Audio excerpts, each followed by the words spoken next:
All right, are you looking to buy a house or even a car and you need a loan, but you have crappy credit? Here are 5 tips to increase your credit score so that you can get a lower interest rate and save a whole lot of money. Before we jump in, do me a favor, hit that subscribe button where I'm going to teach you how to save money on taxes, how to increase your credit score, and how to develop passive income. Let's jump right into it. So tip number 1 on how to increase your credit score is to simply reduce the balance that you have on credit cards. When calculating credit scores, 30% actually come from the amount that you owe. So they take the amount that you owe and that determines 30% of your credit score is determined through that information. So if you have a high balance on your credit cards, then you are going to get dinged hard on your credit score because that is where they're calculating a large portion of your credit score.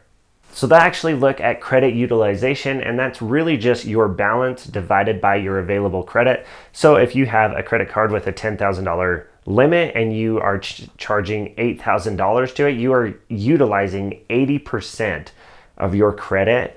So you really need to reduce that. And a good number is to try and be below 20% or even 15%. Now, a way that you can do this is just simply make a payment right before your balance hits, right? Like if your statement's going to end on the 30th, well then make a payment on the 29th or the 28th to reduce that down so that way your statement doesn't have a high utilization.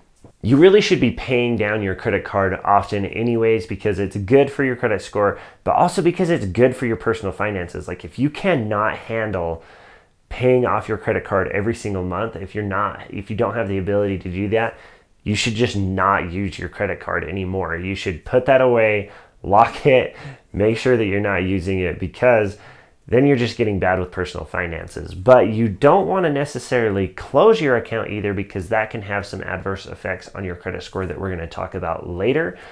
But pay down that card, keep that utilization low because if you do, then it's going to bump your credit score. And pretty quickly, I've seen it make some drastic changes in people's credit scores really fast just by paying down their credit card and having a low utilization.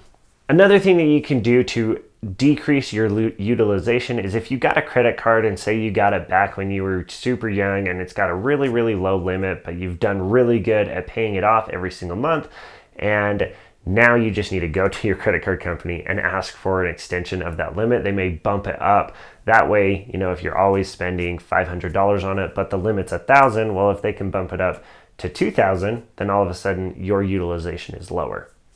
All right, tip number 2, it also is going with credit utilization. If you want to decrease your credit utilization, pay down a car loan or pay down your mortgage. If you have some money that's just sitting there and it's not doing anything, take all that money, and I would say either invest or take it and pay off debt. If you go and pay off debt, it's going to help your credit score.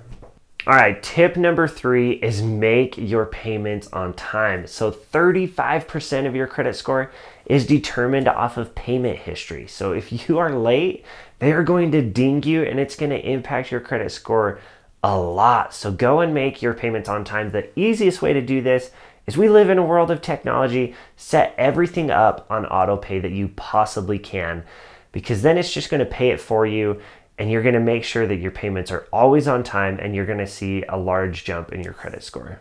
All right, tip number 4 is credit history. So if you develop a credit line, say you got a credit card, you got to keep and hold that. So they'll actually look at the date of your longest held credit, the average credit age, and your newest credit. And that can determine up to 15% of your credit score. So if you have only new lines of credit, well, they don't feel like they have enough history to say whether or not you're good at making your payments or utilizing your credit. So you need to hold on to those long-lasting credit lines. So I've got a credit card and I've held it for years and years and years, and it's actually my favorite credit card that I've found. It's the Citi Double Cash card, and I just keep that because I don't like all the other ones, and this one's just old. I've had it forever, so I have great history on it, and it's going to help my credit score. So develop credit lines and then hold them for as long as possible. Now, the one caveat to that is if you develop a credit line as your mortgage, I'm not going to tell you to hold it as long as possible. Pay that sucker off as quickly as you can because you can save a ton of money on that. But credit cards, that is where I say, yeah, get a credit card and then just keep it. Keep it forever. Even if you found a card that you ended up liking later, well, keep that old one. Maybe run the occasional soda on it or whatever, just so that it's used, but keep it, hold it, because that's going to help your credit score. Now, there are some things that can temporarily decrease your credit score that I'm actually a big advocate for. So refinancing, I've made some videos on how I have decided to refinance houses, and I do think it's a smart move when you can save a lot of money on interest. Just know that it can impact your credit score, because obviously if you refinance, then the average age of my credit is going to decrease. So it's going to be smaller because I just refinanced, and that does impact your credit score. But in my eyes, worth it if I'm saving hundreds of dollars each month and paying off my mortgage so much quicker. All right, the last tip number 5, is to review your credit report. So you can request a credit report and it's going to tell you everything that's impacting it. And a good thing is to do is just go in and review it, because if they pull in stuff that isn't linked to you, it's not actually you. Or if they're pulling in things like, say your credit card got hit with fraud, and that's a reason why your credit card or your credit score is negatively impacted, you can go in and say, hey, I'm going to dispute these things because that's actually not me. I didn't do this. Somebody else stole my credit card and did this, or they linked something to you that wasn't really you at all. Now, if you take all of those off and they're negative things, well, all of a sudden you're just going to see a big jump in your credit score. So that's tip number 5, is to review your credit report, and probably do it at least once a year, because it's a good way to make sure that nothing negative is going against you.